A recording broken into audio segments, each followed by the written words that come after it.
Kay kung ato ang mga mahimong modelo, kanilang ato ang mga religious leader nga maoy usahay maoy nahimong stumbling block usahay sa ato ang pagtuo ug pagsunod ni Kristo na usahay tawo ra man sila god mga dagma man pud sila makasala man pud and kung sila atong himong modelo na ma skandalo ta baka maoy hinungdan noon nga mabugnaw ang ato ang pagtuo ug pagsunod ni Kristo.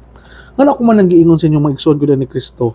Kay mao man gud ni ang koneksyon sa ato ang ebanghelyo karon na gisaway ni Jesus ang mga gitawag bitaw nato ng mga magtutudlo sa balaod ug mga Pariseo kay tungod pagkalaot ninyong mga magtutudlo sa balaod ningon si Jesus gitipigan ninyo ang Yahweh nga maoy mo abli sa pultahan sa balay sa kahibalo apan kamo mismo dili mosulod sa gisanta ninyo nga buot mosulod niini.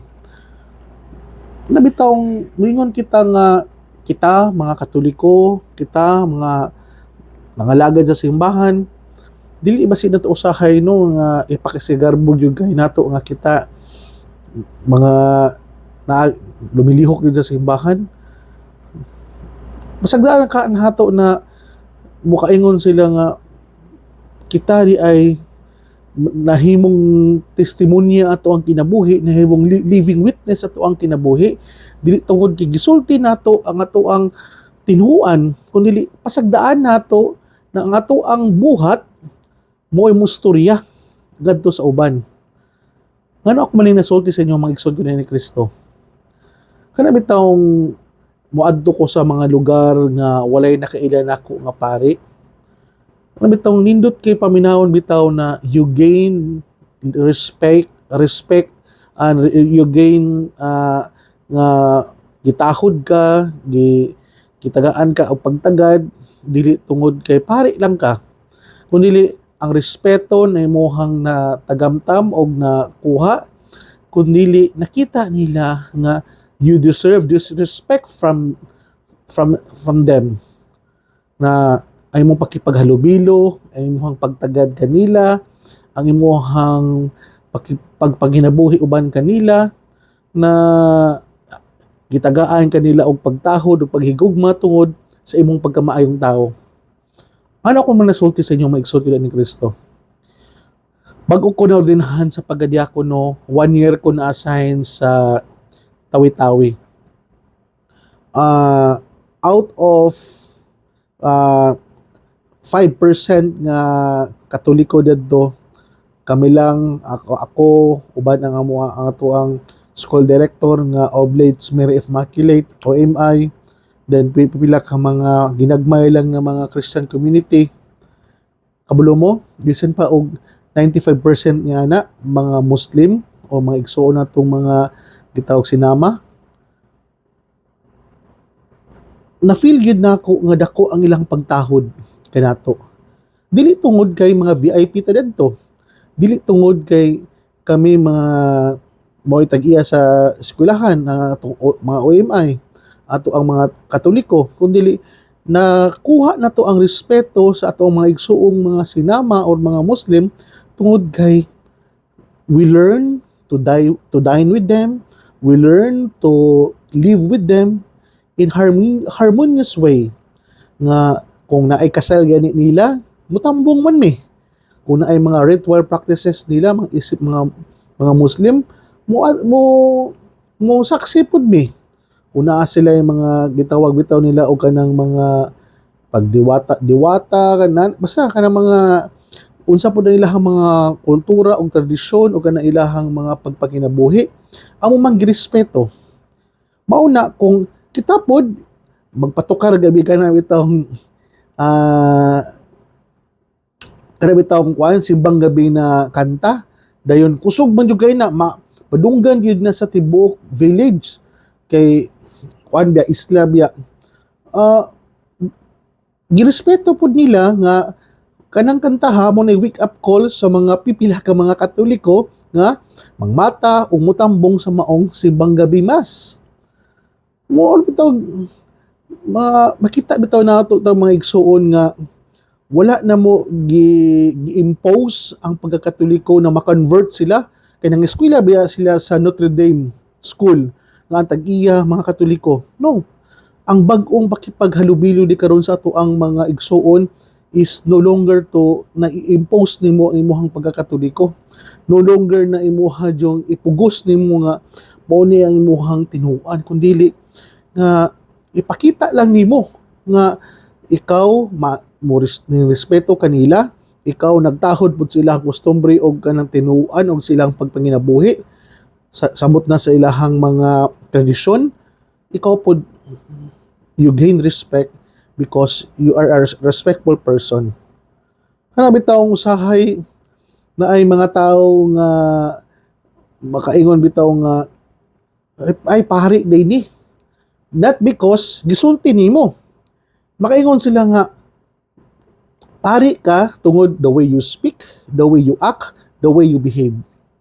Kay usahay biya mga igsuon, mas makakaulaw pa biya kayo ay nga muingon bitaw kag pari biya ko. Pero ang imuhang kinaiya, ang imong batasan, dili pang pari. Makaulaw kayo na, mas makakreate na skandalo or mahimo lang stumbling block sa mga magtuto sa maning pariya. Uy, nga hingon siya pari siya, pero dili man pinari ang iyahang dating nana. Dili mo na dili maayo noon. Maka-skandalo man na sa uban noon, mura man noon og mga nang makaunahon na og dili maayo ng uban, mas maayo to nga dili na namang istorya nga ikaw pare, dili na namang istorya nga ikaw inani, pero let your action, let your behavior, and let your attitude and character nga mupakita kung unsa ka sa imong pagkaikaw. Mao ni mas nindot para nako mga igsuon ha. Kay yes, tay mga usahay nga kailangan ka magpaila kung if it's really necessary. Pero kung sa inyong panagtapok nimo sa ubang tao nga wala na kaila nimo, kung dili lang kailangan na magpaila, why should you show off nga ikaw inana? Sagdaan na gud nimo nga sila mismo makadiscover nga lahi ka sa uban. So sagdaan lang gud nimo ang naing tao nga moingon nga murag kaning tawhana talagsaon, lahi siya sa uban tungod kay lahi imong orientation, lahi imong mindset, lahi ka mang istorya, ug lahi ug ka nga bulantaw sa mga lahi imong perspective insight. Kay mas maayo na sila mismo ang makadiscover kung kinsa ug unsa ka ug mas nindot pa nun ang impact ni ana. Ano ako man nagsulti sa inyo maigsoon ko din ni Kristo.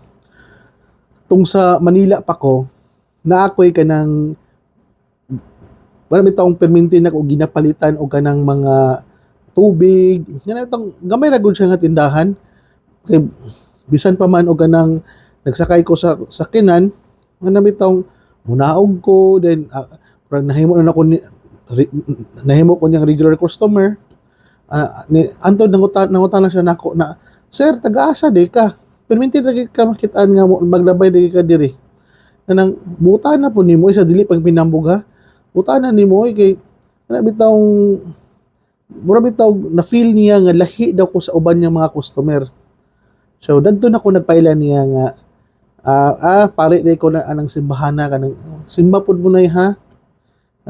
Mura bitaw ngadto kana bitaw sila mismo bitaw makapangutana kinsa ka ni siya no nganong man nga inani ni siya nang ayaw tuguti nga ikaw mo show off o mura kag kana bitong ipaila gyud nimo unsa kinsa ka lahi mo na siya og dating noon.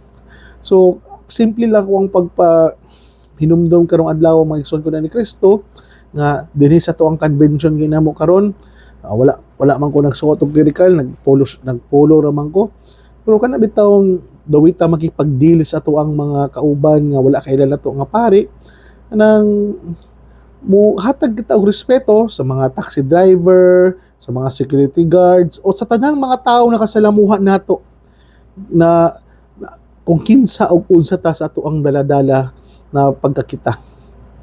Ang punto ng maigsuon na hinaot pa unta nga dili lang ka na nahimong Katoliko tungod kay nakaila sila nimo, tungod kay na kabalo sila kung unsa ka, kundi ang imong pagkakatoliko nailhan man ka o wala, nakabalo man sila, nasayod man sila o wala, pero ang imong pagkamaayong tao ka tungod kay maayong tao ka.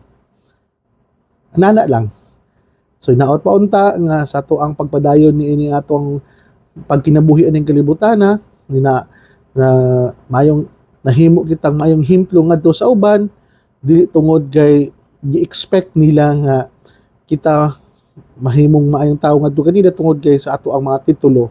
Nahimo kitang mayong himplo kanila kay tungod kini ang dapat ug kini maoy na ato ang natural na pagkakita.